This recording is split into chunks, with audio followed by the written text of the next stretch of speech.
अस्सलाम वालेकुम नाजरीन, आप देख रहे हैं बज़मी एंड सरगमी चैनल और हमारे साथ मौजूद है हाजी आज़म साहब।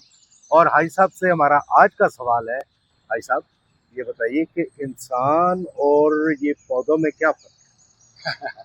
हसीब भाई, इंसान के यहाँ लालच पाया जाता है, हिरस पाई जाती है, ख्वाहिशात पाई जाती है। वो अगर किसी का भला करता है तो अपनी मर्जी से करता है।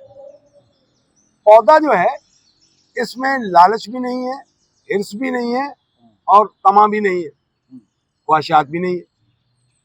सो इसका काम है बिला रोक टोक दूसरे के काम आना। ये पौधा जो है आपको पता है ऑक्सीजन देता है, बिल्कुल खुराक का काम देता है जी, और ये आपके लिए दवाई का काम देता है। बिल्कुल। आपको पता है कुछ जानवर ऐसे होते हैं जो बीमार होते हैं तो वो ये पौधे तलाश करते हैं कि इस पौधे से मैं ठीक हो जाऊंगा, इस पौधे से ये मजीद बीमार हो जाऊंगा। यानी वो जानवर जो है वो ढूंढता है इन पौधों को और वो खाता है और सेहतमंद हो जाता है। तो इसका मतलब है ये दवाई भी है। बिल्कुल इनके यहाँ जो सबसे बड़ा एलिमेंट मुझे लगता है वो समाज यानी इंसानी मुआशरा जो है उसको आसानी देना है, उसे सुख मुहैया करना है। जबकि इंसान जो है वो कहीं ना कहीं अपनी दुनियावी लालच में चला जाता है, तमा में चला जाता है, अपनी ख्वाहिशात का ताबे हो जाता है। और पौधा ऐसा खालस है कि ये कभी भी इन चीज़ों का शिकार नहीं होता। ये सिर्फ समाज की बेहतरी करता है, भलाई करता है और समाज को सेहतमंद करता है। बिल्कुल बजा फरमाया आपने। और हाजी साहब मुझे ये बताइए कि जो इंसान इन आजकल जो दरख्तों को पौधों को काट रहे हैं और ये जो हमारे इधर ग्रीनरी ख़त्म की जा रही है, तो इस हवाले से बताइए कुछ।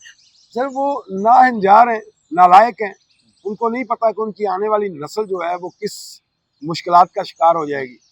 वो अपनी ख्वाहिश के ताबे हैं कि मैंने लैंड क्रूजर लेनी है और मैं चोरी दरख्त काट रहा हूँ, काट काट के जमा कर रहा हूँ और मैं मार्केट में सेल कर रहा हूँ। उसको ये नहीं पता कि उसका जो पोता होगा हो सकता है उसको ऑक्सीजन ही ना मिले, फिर क्या करेगा। हो सकता है वेदर ही इतना ख़राब हो जाए कि वो सर्वाइव ना कर पाए।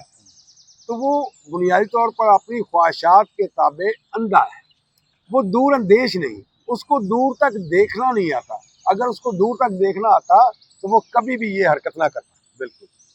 तो भाई साहब को ये बताइए कि दरख्तों को काटना नहीं चाहिए, थोड़ा सा मैसेज दे दीजिए नाजरीन को। प्यारे नाजरीन, अपने दरख्तों को, पौधों को कभी ना काटें और जहाँ तक हो सके जितने आपके बच्चे हैं उतने दरख्त जरूर लगाएं। शुक्रिया, जीते रहिए, आप पर सलामती। नाज़रीन बहुत शुक्रिया, हमारा ये चैनल देखते रहिए, सब्सक्राइब कीजिए और दोस्तों में ज़रूर शेयर कीजिए। मुझे और हाजी साहब को इजाज़त दें। अल्लाह हाफ़िज़।